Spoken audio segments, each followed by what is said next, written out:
जब शुरू बात होती है सामने आवाज़ आ जाती है।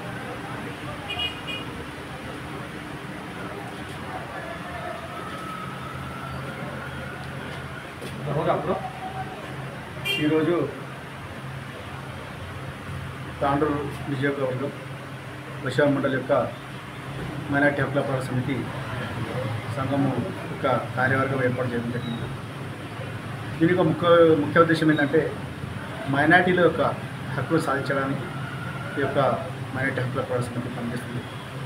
పోతే గత 2 సంవత్సరాల నుండి మీరు చూస్తుంటే మైనార్టీలను చాలా నిర్లక్ష్యం చేస్తున్నది ఈ గవర్నమెంట్. మనం ఒకవేళ అసెంబ్లీ చరిత్రలో చూస్తే ఉమ్మడి రాష్ట్రమైనా ఇప్పుడున్న రాష్ట్రమైనా ఎప్పుడు కూడా మైనార్టీ లేనిది కార్యవర్గం ఏర్పడలేదు. కానీ ప్రస్తుతము ఇక ఈ యొక్క కాంగ్రెస్ గవర్నమెంట్ అయితే కార్యవర్గం ఏర్పాటు చేసిందో దాని మైనార్టీలను తీసుకోవడానికి కారణం ఏంటో అర్థం కావాలని పరిస్థితి.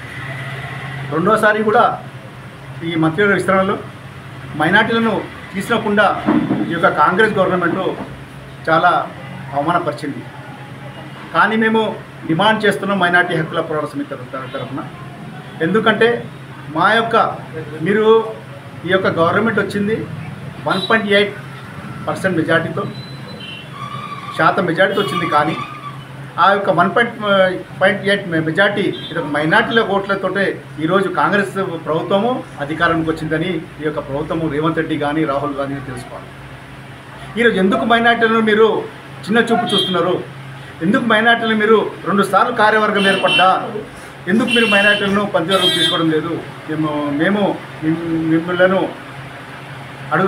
అడుగుతున్నాము. ఇంకోటి ఏంటంటే మేము అనుకున్నాము ఏందో దీని తర్వాత మైనార్టీ మళ్ళీ ఒక కార్యవర్గం ఏర్పాటు చేస్తారేమో, దానిలో మైనార్టీ మినిస్టర్ తీసుకుంటాం అనుకున్నాం. కానీ ముగ్గురు మైనార్టీ ఒక మినిస్టర్ చేసిన తర్వాత మైనార్టీ వెల్ఫేర్ మినిస్టర్ అయితే ఉందో అది ఒక నాన్ ముస్లింకు అంటే నాన్ మైనార్టీకి ఇచ్చారు. ఇస్తే మాకు అర్థమైంది ఏంటంటే మైనార్టీలకు ముందు కూడా ఎటువంటి స్థానం లేదు అని. కానీ మేము రేవంత్ రెడ్డిని మరి ఈ యొక్క కాంగ్రెస్ ప్రభుత్వాన్ని రాహుల్ గాంధీని డిమాండ్ చేస్తున్నాము. మరి ఎలక్షన్ల కన్నా ముందు మైనార్టీలకు 2 మినిస్టర్లు ఇస్తారని చెప్పారు. కానీ ఈరోజు మీరు మైనార్టీలను చాలా చిన్న చూపు చూస్తే అవమానపరుస్తున్నారు. ఎందుకోసమో అర్థం కాని పరిస్థితి ఉన్నది. మీరు కూడా ఎందుకంటే రేవంత్ రెడ్డి గారు కూడా బడై భాయ్ యొక్క అడుగుజాడలు నడుస్తున్నారా? ఎందుకంటే కేంద్రంలో కూడా నరేంద్ర మోడీ మైనార్టీలను క్యాబినెట్లో తీసుకోకుండా మంత్రివర్గంలో తీసుకోకుండా అవమానపరిచి యొక్క మన ప్రజాస్వామ్యాన్ని అపహాస్యం చేసే పరిస్థితి ఈరోజు ఉంది. కానీ అదే బాటలో మనం బడే భాయ్ యొక్క అడుగుజాడలో రేవంత్ రెడ్డి గారు నడుస్తున్నారు. ఇది ఏంది మాకు అర్థం కాని పరిస్థితి. ఎందుకంటే ఒకవేళ మైనార్టీ కానీ ఒకవేళ మీకు ఓటు వేయకపోతే మైనార్టీలో మీరు ఇక్కడ మొగ్గకపోతే ఎందుకు మీరు ఇది 1,60,000 ఓట్ల ఒక వ్యత్యాసం ఏదైతే ఇప్పుడు ఉన్న అధికార పార్టీకి ఏదైతే బీఆర్ఎస్ పార్టీకి ఇద్దరు ఉన్న వ్యత్యాసం 1,60,000 వ్యత్యాసం మాత్రమే, 1.8% మాత్రమే. కానీ అది కూడా మైనార్టీలకు కొంచెం ఇంకా మొగ్గినందుకే ఈరోజు మీరు అధికారం ఉన్నదని తెలియజేస్తున్నాం. మీరు ముందు మీరు తప్పకుండా మైనార్టీల మంత్రివర్గ స్థానం తీసుకోవాలి, మాకు హోమ్ మినిస్టర్ ఇవ్వాలి, లేదా మాకు డిప్యూటీ సీఎం ఇవ్వాలని మేము ఈ యొక్క మీడియా ముఖంగా ఇక సోషల్ మీడియా ముఖంగా మీకు డిమాండ్ చేస్తున్నాం.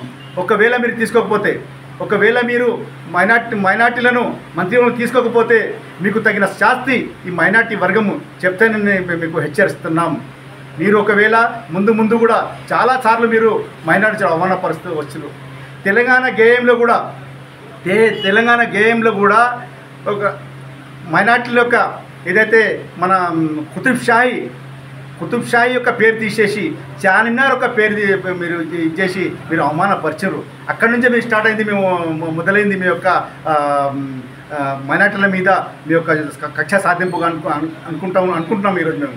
ఎందుకంటే ఏదైతే తెలంగాణ గేయం ఉన్నదో తెలంగాణ గేయంలో కుతుబ్ షా యొక్క పొగడ్తలను కుతుబ్ షా యొక్క గొప్పతనాన్ని తను తెలియజేసిన యొక్క గేయంలో ఎందుకు కొరకు మీరు కుతుబ్ షా యొక్క పేరు దాన్ని తీసేశారని మేము అడుగుతున్నాం. ఎందుకంటే ముందు కూడా ఉపయోగించే పరిస్థితి లేదు, మైనార్టీలో ఉండే పరిస్థితి లేదు.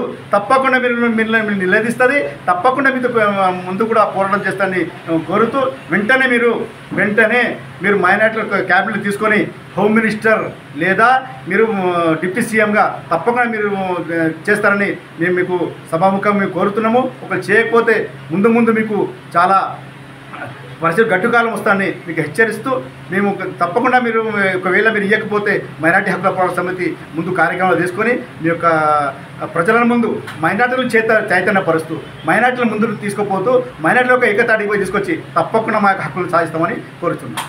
Thank you.